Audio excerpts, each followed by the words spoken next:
Hello everybody, this is Tom and Alina from Capital Nutrition. Today we're going to be discussing proteins. We're going to hopefully clarify some misconceptions that are commonly associated with protein. I think the number one thing that is misperceived is that there's no gender specificity with protein. I think a lot of people generally think that protein is commonly for men, and that certain proteins like soy would be for women, which we're hopefully going to clarify that and kind of discuss some of the importance of whey protein, casein, organic sprouted brown rice protein. We have a good post-recovery protein with whey protein isolate and InstaPro. So the first protein that we're going to discuss is whey protein isolate. This is Isoflex, Allmax Nutrition's brand.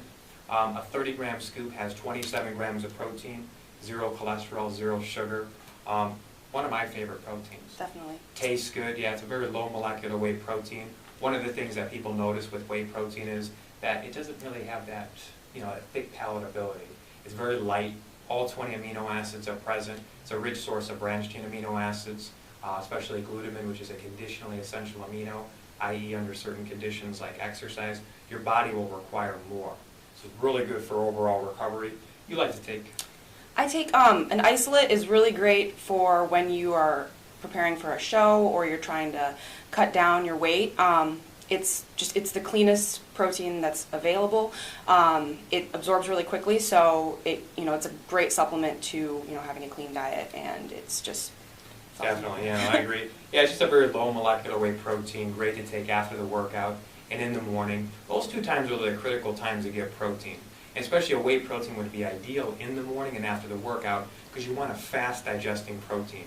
And whey protein, being again a low molecular weight protein, will digest really quickly. Allmax, I would say, one of the best proteins that we carry. 30-gram scoop, 27 grams of protein, 0 cholesterol, 0 sugar, 0 fat. I mean, just an excellent profile. On the back, some companies will list an amino acid profile. They do. They list the branched chain amino acids in red, and you'll see that they have an efficacious dose of leucine, isoleucine, and valine. They have extra glutamine in here, and they use a glutamine complex they call GlutatSure, which gives it a little bit extra glutamine for helping boost the immune system. The next protein we're going to discuss is casein protein. Now, casein protein is a high molecular weight protein. That means that it's going to digest a lot slower. The micelles will cause a slow release of amino acids over about a 7-hour period. It's got all 20 amino acids, just like whey protein. Has branched chain amino acids, glutamine. Again, Allmax puts the branched chain amino acids in red so you can kind of see how much you're actually getting. Casein protein, do you like taking it usually before bed? I have in the past. It's something that's really popular with bodybuilders, with powerlifters, any type of sport where you're trying to maintain a muscle mass. You're sleeping for 7, 8, 9 hours at a time, and you're not getting any food in. So having something like that breaks down slowly will give your body like a steady stream of the amino acids that it needs, so that you're not actually burning into muscle. Right. Because people who do carry a lot more muscle and train heavy have actually a higher metabolic rate when they're sleeping than someone who doesn't. So it's important to do something like that. Yeah, I agree.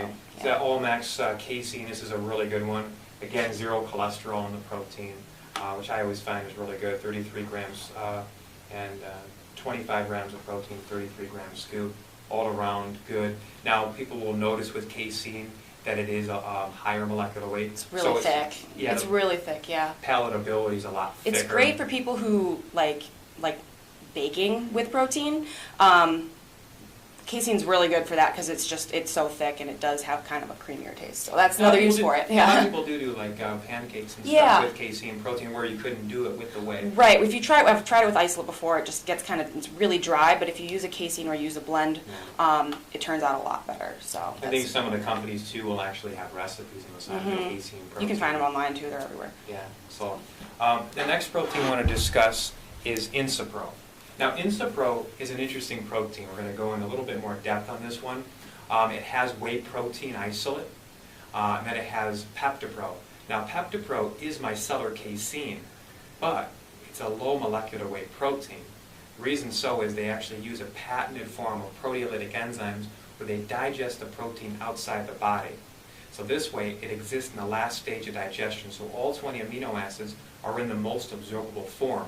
And its weight in Daltons, or its atomic or molecular weight, is the lowest of any known intact protein. So it's a very fast absorbing protein, get all 20 amino acids. I think some of the first things that people notice when they are taking InstaPro after the workout is that it digests very fast. Yeah. They notice that immediate, just that muscle fills out really quickly. Right. What are some of the reports that you get from customers in Naperville? From Just using InstaPro right InstaPro. after the workout. It's great because it also has a carb complex to it, so that's another part of it. But being a protein that digests so quickly, you don't have any discomfort. Some people get bloated from proteins. PeptiPro, you feel like re-energized right after you take it. So it's great. Contrasting it from like taking a whey protein isolate just after the workout, you'll notice a quicker recovery. And like she mentioned, it has carbohydrates in there. They use maltodextrin and dextrose. There was many studies that showed that maltodextrin and dextrose were the ideal carbs to take after a workout because they had a really good ability to replenish glycogen levels. And glycolysis, that's what you're using during the anaerobic phase of when you're lifting weights. So replenishing the glycogen levels is very important. Maltodextrin, dextrose, carbs in here are two of the best carbs, shown in many studies to do that the best. And this is great for any sport, even endurance sports. I know it's kind of I guess it's more typical for like people who are lifting to use something like that after they work out. But for endurance athletes, they need carbohydrates, like if not more. And that's what their body is running on. So that's really great part about that product as well. I mean, sometimes women will see it and they get freaked out about the carbohydrates in there. I take a carbohydrate powder, and it really helps your performance. So it's not something you're not gonna like gain a ton of weight from the carbs in it or anything. It's utilized by your body. Basically replenishing glycogen Right. levels. So it's not going to store in your adipose sites. Right. It's going to go right back into the muscle, what you're expending. That's really important for recovery. And I always point out too with InstaPro is that when you take it after the workout, you're actually satiating yourself. You make yourself feel full. A lot of people will just use a whey protein after the workout or eat a meal. They'll find that an hour later they have this just insatiable appetite. Oh yeah, tired. definitely. Yeah, so InstaPro will definitely help. Hydrate the muscle. Give them all 20 amino acids from two of the best proteins, whey protein isolate, PeptiPro.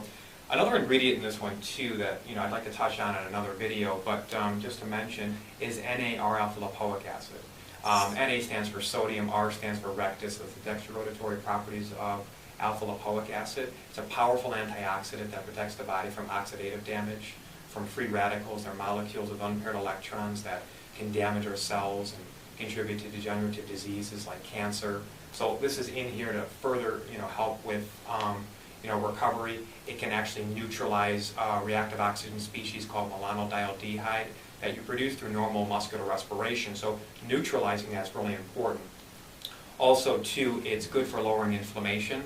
I don't know, but the NAR-alpha-lipoic acid, a lot of people report when they come in the store, they feel like they don't feel like that DOMS, that delayed onset muscle soreness. And that's from the right. That's a product I take, alpha-lipoic acid, like even twice a day. It actually even helps with insulin sensitivity, which is insulin's going to control whether you gain muscle, whether you lose fat, everything. So it's a really key ingredient that is for like anyone who's trying to, have any type of physique goal or anything. Yeah. Yeah, it's like a capstone in this one. So yeah, so basically again, just to run through, this has the whey protein isolate, the PeptiPro. PeptiPro is micellar casein, but it exists in the last stage of digestion. So unlike a regular micellar casein, it's not going to digest slowly. It's like completely the opposite of casein. Correct.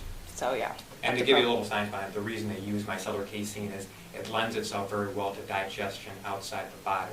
It's one of the only proteins that you want to use that's hydrolyzed. The science does back it. Another protein, too, that we're going to cover is raw protein by Garden of Life. Now, personally, I use this. I like this one a lot. Tastes really good. Does, yeah. Surprisingly, for a vegetable protein, it has a really good palatability. I guess maybe because I'm just used to it, but I honestly like it. We do sell a lot of it. It's USDA organic. It's organic sprouted brown rice protein. Now, during the sprouting process, it removes all the phytates, the anti-nutrients, like protease inhibitors, trypsin inhibitors. These are naturally produced in plants. to protect themselves from predation. So plants will produce these natural endogenous anti-nutrients to disrupt the digestive systems of predators. And it's insidious because it'll be over time. So what Garden of Life does is they use organic sprouted brown rice protein, so these anti-nutrients are removed, thus giving you the amino acids in a very absorbable form. There's a couple other ones. There's lentil in there. There's there's a couple other ones. That's because a lot of plant proteins, you can't get the full range of amino acids with just one of them. So like Garden of Life has a couple different proteins in there just so you're getting the full range. I really like this protein too. I use it in the off season. It does digest very well. And it palatability is great. Yeah, it's surprising. It does taste really good. I've tried some really bad plant proteins. So they don't list it, but vanilla is really good. And they're coming out with vanilla chai, I think. Are they? Yeah, a couple weeks. That should be really good. The chocolate, this is the chocolate one. We use cacao in here, which is a good antioxidant. Right. What's good about this one is it does have all 20 amino acids. So anybody that's worried about taking, a plant-based protein, this does have all 20 amino acids present. So anybody, looking to, want to take a protein that may not want an animal protein or animal-based protein, this would be an excellent alternative. There's naturally sort of vitamin A, D, and K in here too, at an efficacious dose. And it's gluten-free. Yeah, gluten-free. I think on the back it'll say raw, vegan, organic, is gluten-free, dairy-free, no synthetic ingredients, no fillers, lactose-free. So anybody who has any allergens, this is hypoallergenic, so it'd be perfect for people just to take if they're worried about any allergens. So, and then one of the last proteins I wanted to cover is iForce. They're a lean protein. This is a really good protein. I would say I usually recommend this one to take at night. And it's a whey protein. The reason I recommend to take it at night is just because it tastes really good, and I think it just satiates people. Yeah, exactly. I think it'll just kind of curb people's appetite for carbohydrates. I mean, what do you think? I love this product. iForce has great products. So this one is really great for people who are getting into a diet and they have like an uncontrollable sweet tooth. All of their flavors are dessert flavors, and they mix really, really great. They have a really good consistency to them. The red velvet cake one, actually, I like it better than red velvet cake, which is I honestly do. I tried I tried one time to like cake better than that, but I like how it tastes. So they have that one. They have a chocolate truffle. They have a vanilla mint swirl one. So it's a really great protein because it is a blend, so it's something you could take before you go to sleep, because it does have the casein in there. It also has medium-chain triglycerides, which are used by your body to convert to ATP, so which is a source of energy. So it's a really great protein for anyone. Yeah, excellent. Yeah, I mean, this one, I don't know if you guys can see, but it's red velvet cake. Yeah. And the other flavors they have. Yeah, vanilla cupcake batter. Vanilla mint swirl, which tastes like a Shamrock Shake. So coming up, that's kind of a thing at McDonald's. So and then what else? Then they have a strawberry one, and then they have the chocolate truffle. So. Oh, that's right. Yeah, I couldn't think of that. Yeah, but this is a really good tasting protein. Like I said, great at night. Right. It can be taken at any time. It's a whey protein. All 20 amino acids are present. It's a good source of branched chain amino acids, glutamine. Tastes really good. I definitely recommend this for just about anybody. Right. And your physical activity too, you could use protein even if you're not working out. Right. Definitely. If you're very active. Yeah, I get a lot of questions in the store about that, especially from women. They're like, well, I don't really work out now. I only do cardio. I don't really need to take protein. I don't want to get bulky. Protein is it's a highly thermogenic macronutrient. So having a higher protein intake is going to, in turn, cause you to decrease your body fat. Especially especially if you're keeping your carbs and your fats also at a good level. Usually I get women will be like, well, how much do I take? I personally do about 1 gram to 1.5 grams of protein per pound of body weight a day. So, and then I try and break that up into a couple different meals, and I utilize protein shakes in there. I do a protein shake after I work out, and then I do one in the morning as well. Other than that, I try and get protein from Whole Foods, but you breaking that down into smaller sections throughout the day and then, structuring your other macronutrients around protein will actually give you a body that you're looking for. If you just, eat only carbs or, it's not going to work. And if you read some of the studies too, a high protein, low carbohydrate diet with moderate essential fatty acids will actually help, cut body mass index down. Right. Definitely to lose the weight.